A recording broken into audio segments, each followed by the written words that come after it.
Hi everyone, my name is Saleha Singh and welcome to Gupshup with Saleha. 16 years ago, I moved to Melbourne after spending 40 years in India.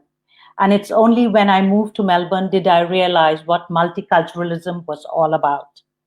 At home, my neighbors were from Italy, from Argentina, from Spain, from the United Kingdom, and China. And every month, we met up to share our stories and share a plate of food because food is what connects us. At work, my colleagues were from different parts of the world. And as I got to know them better, it made it easier for me to assimilate and integrate into the community. And at a citizenship swearing in ceremony, there were people from 32 different countries. That, my friends, is what multiculturalism is all about. And we are so fortunate that we live in the world's most livable city, that is Melbourne. My guest tonight is Matt Fregon, MP, member for Mount Waverley District of the local government, and he's representing the Honourable Ros Spence, MP, the Victorian Minister for Multicultural Affairs. Welcome to the show, Matt, and thank you for coming here. Thank you for having me, Sal. It's a very nice introduction. Thank you. And before I start with the questions, can you tell my viewers something about yourself, please? Sure. First, can I start? I'd just like to acknowledge the traditional owners of the land that we're meeting on virtually. And in my area, that's the people of the Kulin Nation. And I pay my respects to their elders, past, present, and future. So about me, I'm a local boy in the east. I grew up in Ferntree Gully, grew up in my father's chemist shop.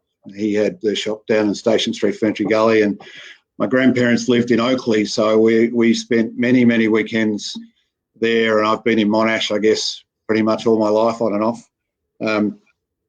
I have a youngish family. I live in Mount Waverley, which is the district that I'm privileged to represent. And I also believe that you're in that area as well. So I am too, and I'm very fortunate to have you as an MP. I'm very fortunate to represent you, and hopefully I'm doing an all right job. You are.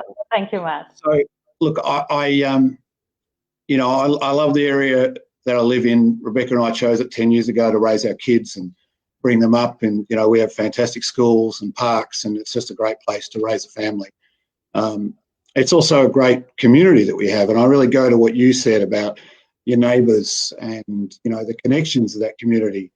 And, we're very lucky and we're very privileged to have people from, as you said very rightly, from all over the world. Yes. And we get along. Multiculturalism works, and we are a testament to that. I think we're a shining light to the world that, yes, we all can get along and get along very well. So, yeah, I think at the moment those connections are being put to the test, obviously, with the coronavirus that we're all experiencing and going through, and it is very hard on all of us, but it's obviously a lot harder on others. And I think that community aspect, I'm seeing neighbours reaching out to neighbours, family reaching out to family, calling seniors. My office has been calling seniors for about 6 months just to check in and see how they are. And I've had so many great conversations with people. There are in my district, or our district alone, there are 600 people who are over the age of 90. Whoa. Okay. It's a lot of people. There must be something in the water about here. So I'm hoping that I can live that long myself. Look, it's a very hard time, but I think sometimes the hardest times bring out the best in us, and I think we're seeing that in our area. So, before I stop, and I realise my 5 minutes is up, but I just want to state that the Indian community in our area, which is a growing and significant part of our community, is such an important part of the fabric that is the Mount Waverley district and the whole of the state of Victoria. It's the fastest growing community, and so much to learn from each other, I hope. But so to the people, and hopefully I don't muck up these words, but to the people who are listening, and I should have started with this, but namaste, namaskar, vanakkam, and I think that's all I go. Sorry, I don't know any other. But look, it's a fantastic opportunity to represent the Minister for Multicultural Affairs, Ros Spence, and I'm waiting and happily to answer all your questions. Thank you, Matt. So my first question is, what is your understanding of multiculturalism, and what would you like the multicultural groups to know? Right. So I guess I think you almost answered that question for me in your startup when you were talking about your neighbours who come from everywhere around. I think whether you're first generation, second generation, fifth generation, I think one of the things in our country, except if you are the Indigenous First Nations people of our country, then I think you've got a pretty good argument to say that you're very local. But for the rest of us, we are all migrants. Now, whether that's 4 or 5 generations ago, in my case, in my family, or whether that's you're the first generation, we all have a common background, and we can learn, and that's not to discount our Indigenous brothers and sisters. We can learn a great deal from our First Nations people. But I think multiculturalism across the board, whether you're from India, your background is Europe, you're Indigenous, you're South America, we all come into this together equally, and we all share and benefit from each other's knowledge and wisdom and culture. And in opening ourselves, sorry, that's my dog in the background. That's all right. Opening ourselves up to that breadth of culture and that wisdom of centuries and centuries from all over the world can only make us better. Absolutely. What kind of support is available to the Indian community in Victoria, Matt? Yeah, no, thank you for asking. It's a good question. So we as a government are committed to ensuring that Victorians have all the support and information that they need during this pandemic. We are, no matter where your background is or where you're from, we're all experiencing this together. But it's very important for us to make sure that language, the message of the understanding and what we can do together, or what the government's providing, is available to people in their first language. And so in that regards, in May this year, for instance, 11 million response package for multicultural communities was announced, and that included $1.25 million towards the Multicultural Community Connections Program. And this is a way of us helping get the information that we all see daily across to people whose first language is not English. And I think it's very important to make sure we do that, because there is a lot of things that are changing, and our lives are not what we would usually expect them to be, and that's very difficult. So trying to get that messaging across to have the answers for people's questions is very important. That's what I'm trying to do tonight, I guess. Yes, thank you. This has been in the news for the past couple of days. So what exactly is the state of emergency? What does it mean? I mean, for people, there are so many different interpretations to it. If the media says something totally different to what our understanding is. So what is it? What is it actually? That's a really good question, and you're right. In the last couple of days, that has become a very timely question. So, what we are seeking to do is effectively extend the legal framework for the which is called the Public Wellbeing and Safety Act, to extend that ability for the Chief Health Officer to make stipulations to keep us safe. Now, at the moment, we are in a very strict lockdown of stage 4. That's not what we're seeking to extend. That is separate. So the actual act that which is still yet to be provided to the House, so I won't comment on the exact details of Sure. that. Yes, But of course. Yes. we need to extend that state of emergency, because otherwise I think it's the 15th of September, all of the restrictions we have in place that will, force people to wear masks, social distancing, COVID-safe workplaces, for instance, abattoirs or aged care, any of those single directions from the Chief Health Officer, if we don't extend the state of emergency, they lose their legality, and so they would go away. Of course. So I think we can all accept that. I don't want to presume, but I would presume we all accept that we do have need to, for instance, wear masks at the moment. I think I see people wearing masks all around the place. There's some people who can't for medical reasons, and that's there's exemptions for that. But I think, for instance, that's one thing we've all sort of bought into, and we understand. Social distancing, for instance, that's another thing that we understand is keeping us safe. And nobody wants to see, and I certainly don't want to see, a stage 4 or a stage 3 any day longer than we need to. Absolutely. But I trust the health experts, and I trust that so far we haven't had some of the unfortunate numbers that we're seeing overseas. And I know that India, for instance, is having their own coronavirus, and it's very sad to see what's happening in some other countries. And I know they're doing their best, and we're doing our best too. So we need this framework to extend. Otherwise, there's no legal framework. We would have to. Well, we'll see. We'll see how we go. Yes. But that's hopefully explained it. Thank you. And I take this opportunity to thank Priya Garg, who loves our show. So thank you, Priya. And I hope you find this session educational and helpful. How is the government supporting the culturally and linguistically diverse communities in Victoria, Matt?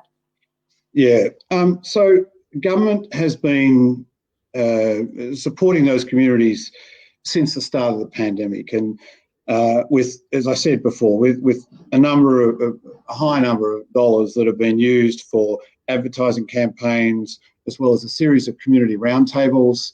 I know in my area of Mount Waverley, we've reached out to the community groups that we talk to on a regular basis to try and make sure that they've got information to share with their people. I've got Hindi groups and Bengali groups and Tamil groups and Chinese groups and a whole lot of other groups that we try and make sure that they get that information. In August, we announced, as I think I mentioned before, another $14 million extra to continue that work. It's very important work. And that included $6.9 million for expanded health messaging and support for those multicultural organisations that work every day on the ground to deliver, emergency relief. So the latest package, which included $5.5 million to continue and expand that vital health advice. So there's that. Although we're all experiencing the same thing, it's very important that we continue to support our culturally and linguistically diverse community groups and community by getting that information that they need to them as quickly as we can. Thank you, Matt. I have a question from a viewer. Yeah. And Sonika wants to know, what is your advice to all business owners and individuals who have lost their livelihood because of COVID? Well, the first thing I'd say, Sonika, and thank you for that question, is that I certainly appreciate how difficult it is for small business owners at the moment. We have, as a government, put in a number of measures to support businesses that have workers for the main. We've had payroll tax and land tax and other things that we've tried to do. Also, obviously, that works in tandem with the federal government with their JobKeeper and JobSeeker payments. And so, from a national cabinet point of view, there are states and federal working together. That said, I appreciate it is very, very difficult for a lot of people who simply, especially under stage 4, simply can't work. I spent, before I was in this role that I very gratefully received 18 months ago. I was running a small IT business for 20 years. Now I'm out of that now, but I know what it's like to be building your business and to find that unpredictable things happen, and something like this, nobody could have imagined. None of us would have imagined this. None of us could have. Yes. So I think our, I guess what I would say to those who are finding it, very, very tough, is that, what I want to try and work on, as your representative, is to focus on, when stage 4 finishes and we start to slowly open up, and hopefully we keep those numbers down, how do we assist as a government in rebuilding? How do we generate that confidence in the community for business to know that there is light at that end of the tunnel, and so I think that's very important for us to do. So we've got till the 13th September, and numbers in the last couple of days look good. Obviously, I'm not going to guess what's going to happen. Absolutely. But I want to see everyone back to work just as quickly as you do. Yes. And Thank you. Thank you, Matt. What message does the government have for the community? Well, I think the first thing I would say, and this is, from me just as much as I would argue it's from the government, is thank you. We're all making sacrifices, and it is all difficult for everyone. And the only way that we've got the numbers down to where we have now is through the vast, vast majority of us doing the right things, yes, listening to the advice, and living a life and a normal that we would never, as we said, we never would have expected or even contemplated being possible. So the first thing I would say is thank you. It is simply that hard work that we're all doing day after day that is getting us back to a controllable level, which will let us open up and let us get back to work. I think the community spirit, as I mentioned before, neighbours looking after neighbours, family checking in on family, obviously, but it's, I hear example after example, community groups, doing shopping for seniors, and others, community groups providing food for the homeless. There's so many things that are happening, and it really does. It really does, in the midst of this pandemic and this crisis that it is, it really does warm your heart to see how people get together. So I'd say, look, we've got this, we'll get there, we'll get through it, and we'll get through it together, and we will rebuild, and we'll work very hard. And from my point of view, I will work every day to get us back to where we were as quick as we can. Thank you, Matt. I have a viewer question, and I'll read that out. Avinash Kapoor wants to know, is there any support from the government for Indian students? I'm guessing he means international students and just not Indian students. Yes, and there was, and I'm just reaching for my notes here, so excuse me. Yeah. Yes, we did have some additional help for international students, which I am struggling to find so I don't give you the wrong information. So the Victorian government had a $45 million International Student Emergency Relief Fund that will support international students in Victoria who are facing hardship through lost wages and work as a result of the pandemic. The fund's being delivered in partnership with Victoria's tertiary education providers. So I would encourage any student to discuss their situation with their university or their college or TAFE or whichever it is. I know that Homesglen in our area has done a fantastic amount of work to try and support their students, and I can only congratulate them on the work that they do. I would also say for a lot of those students who may have have had impacts to their work. That again, if there are payments for people if you get tested, there is a, we want people to get tested. If you've got any symptoms at all, we really need people to get tested. So there is a payment if you've been tested of, I believe it's $450, which will hopefully tide you over before you get the results. And then if the HHS contacts you and says, yes, you've been found to have the virus, and touch wood, let's hope that doesn't happen to people.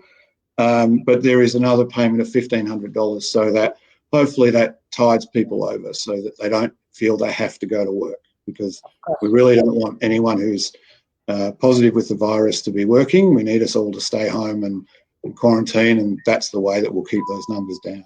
Of course. Abhimanyu Singh says, stand with Dan. It's Dan the man. Thank you. So I'm sure he's speaking for all of us. I will certainly pass that on to the Premier for you, and I know he would appreciate the support. So he's without putting words in his mouth, both the Minister for Multicultural Affairs, Ros Spence, and the Premier, and all of us are a huge supporter of the Indian community, and they are a vital part of our culture and the Melbourne story. Of course. Another question from a viewer is, I am in India and in discussion to come to Melbourne soon through the permanent resident process. What impact do you see on immigration policy, PR options due to the current challenges? Look, thank you for that question, and it is no doubt a difficult time. It is hard. The first thing I would probably say is, to be fair, that is more of a federal issue and in regard to immigration or permanent residency. And so I would encourage the gentleman to discuss that with federal representatives. That said, obviously this pandemic has had an effect on the immigration numbers. I mean, the aviation industry is almost at a standstill. Yes. It will be short of a vaccine. I think it's, we're looking at a period where it'll be very minimal numbers. I would hope that goes back to normal as soon as possible. Migration into our country has given us a wonderful boost for so many years. It's been a key to our success, and it is very hard to see that that's been affected to this level. I think time will tell, and I'd encourage the gentleman to reach out to the federal authorities on exactly what they see to be their plans going forward. Of course. Thank you. And this is the last question of the evening, unless I get another viewer question. Multiculturalism doesn't really lie with the government alone. It is also a community and an individual's responsibility. What suggestion would you give to each one of us to make multiculturalism successful and make it work? Look, I don't know if I'd offer suggestions on that. I really think that for the most part, we don't need to. I think you think we are doing a great job? Well, I'm not saying we can't do better. We can always do better. But I would say that in the vast majority of us have embraced multiculturalism in the state, in this country. And so I guess the point that I guess I look at is when I grew up and went to school, right, it's fair to say that a lot of the kids in my school looked like me. And there's nothing wrong with that. It's just that's the way it was. Yep. My kids go to school now and everyone looks like every corner of the world. Yes, absolutely. And I love that. My children will grow up not even considering that that's not normal. That is their normal. That is the way we are. And they get a wealth of experiences, and you mentioned food earlier, and I think we can think a lot of cultures for a lot of food. But Indian, and shout out to the Monash Tandoor if you're listening. Oh my God, that's opposite my house. and big shout out to those guys. I shouldn't probably single out people, but that is our. No. But food, culture, stories, lessons. I mean, my kids have harmony days where they learn all about the cultures from all over the world. It's fantastic. And yes, I learned those things as I'm growing up as well. I would say, what suggestion do I make? Have a look at your kids. Have a look at how they soak that up and they learn that and they love that. That's where we're heading. And I think it's a good thing. Great. And I'm sure Melbourne's the right place to be. Melbourne is the best place in the world. Yes, absolutely. Thank you, Matt. Yes, so am I. But thank you so much, Matt, for coming to this show tonight. It's been an absolute pleasure. And I hope we see you more often. I hope I see you in the second season when things are better and we can share some good news. Oh, sorry. Oh, somebody did say great show. So thank you, Viraj. Thank you, Viraj. Yes. And can I thank you, Sal, for having me on tonight, and also thank the Minister for allowing me to represent her, because it's been a privilege. And look, we will get through this. We'll do it together. We will rebuild. And, I just thank you again for everyone for doing the right thing. And Dhanyavad. Okay. And to all my viewers, I hope you enjoyed the show tonight. Stay well, stay safe, and have a good night. Bye. Bye.